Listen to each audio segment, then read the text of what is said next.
تو میرا تو بس چلے تو میں اپنے میاں کے ساتھ اس گھر سے اڑ کے وہاں چلی جاؤں. وہ ملتان کام کرتا ہے, یہاں ملتان مجھے ساتھ ہی لے جائے. خاتون حضرات, اس بچی کے بارے میں ان 3 ہفتوں میں اس اماں کے پاس جو اپنے بیٹے کی خوشی کے لیے اس لڑکی کو بیاہ کے لائی ہیں, ایک پورا یعنی الزاموں کی لسٹ تھی.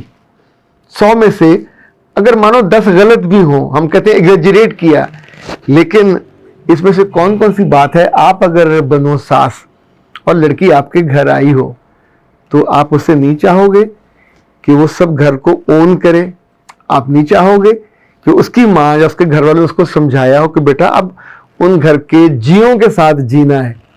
جب وہ صبح اٹھتے ہیں, جب وہ صبح ناشتہ کرتے ہیں, وہ تمہاری اماں کے ملازم نہیں ہیں کہ تمہارے لیے الگ ناشتے بنا کہ یہ 1 دن کا ہو سکتا ہے, 2 دن کا. یعنی میں بالکل کلیئر ہوں اس معاملے میں کہ ساس اور سسر کو یہ عادت ڈالنی ہی نہیں چاہیے کہ ان کے دلہن کے کمرے میں ناشتہ بھیجے. جو ناشتے کا ٹائم ہے 7 سے, پچھلے دنوں میں اسلام آباد گیا ہوا تھا تو میں اس وقت جو ہوٹل پہنچا تو 10:30 بجے تھے. تو میں نے ریسیپشن پہ فون کیا کہ what about the break fast. چونکہ جو بڑے ہوٹلز ہیں وہاں بریک فاسٹ کمپلیمنٹری ہوتا ہے. تو انہوں نے کہا سر 7 to 10. اب 10:15 ہو گئے, 10:30 ہو گئے. اب میں اگر ناشتہ منگواتا تو وہ 2400 روپے کا ناشتہ تھا, یعنی 200-300 روپے کی وہ چائے تھی, 1400 روپے کا وہ تھے چنے اور 2 پوڑیاں اور جیسے جیسے تھے, مطلب پراٹھا بھی 600-700 روپے کا پراٹھا تھا. اب دیکھیے اس کا بھی ایک قانون ہے. اگلے 2 دن میں نماز فجر کے بعد آرام سے بیٹھ کے تھوڑا اپنا موبائل دیکھ لیتا تھا اور 7 بجے کا انتظار کرتا تھا. تو ٹھیک 7 سوا 7 جا کے ابتدائی لوگوں میں سکون سے ناشتہ کرتا تھا. اب پتا تھا نا جی کہ بس میری جو آنے والی ہے وہ 8:15 بجے آئے گی, تو مجھے یہ وقت ہے ناشتہ بھی کرنا ہے, تیار بھی ہونا ہے. تو میں نے چند گھنٹوں میں سیکھ لیا کہ اس جگہ رہنا ہے, اتنی شاندار, اتنی مہنگی, سب کچھ لیوش ہے, پر اصول تو انہی کے چلیں گے, قانون تو انہی کا چلے گا, دروازہ انہی کے لاک سے کھلے گا. انہوں نے دروازے پہ کوئی لاک نہیں ہوتا ہے ہوٹلز میں, ایک چھوٹا سا کارڈ ہوتا ہے, تو آپ جا کے وہ جو ہینڈل ہے اس میں سینسر لگا ہوا ہوتا ہے, آپ اس پہ کارڈ آگے کرتے تو دروازہ کھل جاتا ہے. اچھا, میں دروازے کو جا کے کھولتا رہا. دوسرے دن ایک دفعہ کارڈ لگایا, آگے سے لکھا ہوا آ رہا تھا ایرر, دوبارہ لگایا, تیسری دفعہ لگایا, تو آئی واز سرپرائز کہ کیوں نہیں کھل رہا. تو سڈنلی مجھے خیال آیا کہ کہیں دروازہ تو غلط نہیں ہے. تو میرے کمرے کا نمبر تھا 110, تو میں اس وقت 109 پہ کھڑا تھا, تو الٹا بھی لٹک جاتا, نہیں کھلنا تھا, وہ کسی اور کا کمرہ تھا. اگر کوئی دیکھتا تو ظاہر میرے لیے امبیرسمنٹ ہوتی. اپنا کمرہ کھولنا چاہیے اس چابی سے جو محبت کی چابی لے کے آپ سسرال گئے ہو.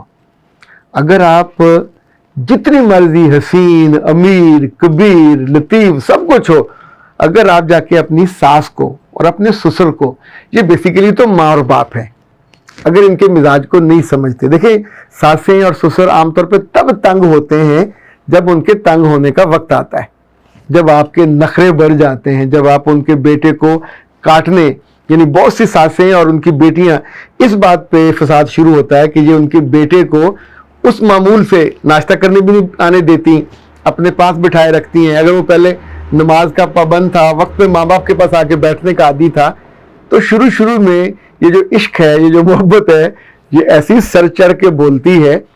ہم اپنی کونسلنگ میں بطور خاص بچیوں کو سمجھاتے ہیں کہ اللہ کی بندیوں, غسل بھی کرنا ہو تو باقی لوگوں کو اٹھنے سے پہلے کر لینا, اور کھلے بال کر کے گیلے بالوں کے ساتھ نیچے مت اترنا, انسلٹ ہو جائے گی. جو ڈرائر ہوتے ہیں ان کا اچار ڈالنا, ان سے اپنے کمرے میں فٹافٹ ڈرائی کرو. میں تو یہ بھی کہتا ہوتا ہوں کہ جو صبح سوٹ پہننا ہے وہ آپ کے پاس الگ بیگ میں ہونا چاہیے, تاکہ صبح آپ اس وقت ڈھونڈتے نہ پھرو میں نے کیا کہنا ہے. کیوں؟ تاکہ آپ کی انٹری نارمل ہو, تاکہ آپ رسپیکٹ اور سمجھ کے ساتھ جب نیچے اترو, ناشتے کے ٹیبل پہ پہنچو, تو اس وقت آپ کو گونگا نہیں ہونا چاہیے, نہ شرمندہ ہونا چاہیے, نہ آپ کو گھبرانا چاہیے. جو وہاں بیٹھا ہے ان کی آنکھوں میں آنکھیں ڈالنی نہیں ہے, اسٹیئر نہیں کرنی, مسکرا کے ابا جی السلام علیکم. رات میاں سے پوچھ لو نا کہ آپ اپنے ابا جی کو کیا کہتے ہو. اگر وہ کہتا ابا جی بابا, تو پوچھ لے کہ میں کیا کہوں. وہ سب میاں جی چاہتے ہیں کہ میری ماں کو وہی کہو جو میں کہتا ہوں. تو آپ نے اگر تائی چاچی مامی کچھ اور کہنا ہے تو یہ چھوٹے درجے کی بات ہے. تو لفظ وہ اختیار کر لیں جو میاں نے کرنے. انفیکٹ اس جگہ پہ آپ کی جو پذیرائی ہے، آپ کی جو جگہ بننی ہے، جو آپ کی امپورٹنس بننی ہے، وہ آپ کے طرز عمل سے بننی ہے، آپ کی دانشمندی سے، عقل سے. اگر گھروں میں کسی نے آپ کو نہیں بتایا اور جا کے آپ نے غلط جگہ پہ مقابلہ شروع کر دیا. آپ جب کمرہ امتحان میں جاتے ہیں تو کیا کبھی ممتحن سے آپ نے ٹکر لی ہے؟ کبھی ممتحن سے آپ وہ سینگ پھنسا کے بیٹھ جائیں پھر دیکھیں کیسے آپ کا پیپر ہوتا ہے. تو شیر ممتحن ماں بعد میں ہے، آپ اس امتحان میں فیل ہو گئے. مجھے اس خاتون کو سمجھانا نہیں تھا، مجھے ان کو سننا تھا. ان کے جو دل کا بوجھ تھا، جو ان کے سگے بیٹے، اس میں قصور جتنا لڑکی تھا اس سے زیادہ لڑکے کا تھا کہ اس بیٹے کو تو اس گھر کی روایت کا پتہ تھا. اپنی ماں کو اب پہلے دن نکرانی بنا دو گے تو یہ غلط ہے. ماں کا رول ماں کا رول ہے، بیٹی کو بیٹی کے رول میں آنا چاہیے، بہو کو بہو کے رول میں رہنا چاہیے. یہ سفر ہم آہنگی سے چلے. یہ لاہور سے اسلام آباد یا لاہور سے کراچی کا سفر نہیں ہے، یہ زندگی کا سفر ہے. تو زندگی کے سفر میں جو ناز اور نخرے اور اس طرح کی چیزیں ہیں یہ اپنے پرس میں رکھنی چاہیے. جب آپ دونوں باہر جائیں تو بسم اللہ نکالیں، مسکارے بھی لگائیں، میک اپ بھی کریں، جو کرنا کریں. پر جس فیملی میں ہیں، جس گھر میں ہیں، تو وہاں آپ کو ویسے ہی بیہیو کرنا چاہیے کہ ان کے دل کو زخم نہ پہنچے اور انہیں یہ نہ لگے کہ اس نے آتے ہی ہمارے اختیار کو، ہمارے گھر کی خوبصورتی کو، ہماری روایات کو چیلنج کر دیا ہے. اور یہ ایک طرح کی یوں سمجھے جیسے وہ حملہ کرنے والی ہوتی ہے نا، وہ بن گئی ہے. تو حملہ آوروں کو تو عزت کوئی نہیں دیتا، محبت بھی کوئی نہیں دیتا. اس پورے معاملے میں جو سب سے آخری بات تھی جو میرے لیے بھی تکلیف دہ تھی، وہ بیٹے نے آ کے اپنی ماں سے کہا کہ اماں یہ جو کچھ کر رہی ہے بس ٹھیک ہے، اب یہ ایسے ہی ہے، لیکن اس کی ماں کو مت بتانا.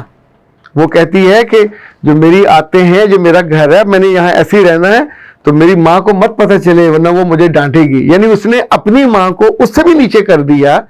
تو آپ سوچئے اس کے بعد تو پھر بددعائیں بچتی ہیں، پھر ایسی کمپنی چلتی نہیں ہے. یہ وہ جو ایسی کمپنی سرے نہیں چڑھتی کیونکہ پہلے دن سے آپ حماقت کے اونچے مقام اور مرتبے پہ جا کے بیٹھ گئے ہو. تو یہ حماقت کی جو سیڑھی ہے نیچے سے جب گرے گی تو منہ کے بل نیچے گریں گے. ان ساری بچیوں کو جن کی شادیاں ہونے والی ہیں، جن کی ابھی بھی ہوئی ہیں اور وہ ابھی ابتدائی دنوں کے مزے لے رہی ہیں، ان سب کے لیے یہ بات یاد رہنی چاہیے کہ اپنی ساس کی آنکھوں میں آنسو مت آنے دیجیے. یہ آنسو میرے بچوں بہت بھاری پڑتے ہیں. یہ خوشی بھی کھا جاتے ہیں، سکون بھی کھا جاتے ہیں اور خیر و برکت بھی کھا جاتے ہیں. اختر عباس کو دیجیے اجازت. السلام علیکم.